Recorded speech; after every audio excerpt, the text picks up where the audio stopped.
واسود الجبال ومحبي الاسلام، هلم الى مسرى نبيكم وأولى الفتنتين.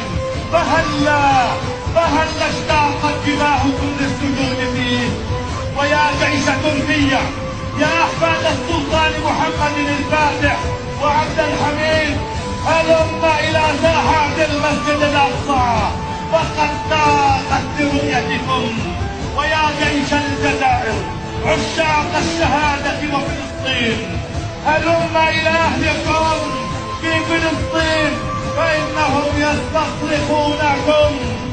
ويا جيش إندونيسيا وإيران والحجاز وباقي بلاد المسلمين، هنا القدس، هنا مسرى نبيكم، هنا أجساد أجدادكم من الصحابة العظام، هنا أرضكم المباركة.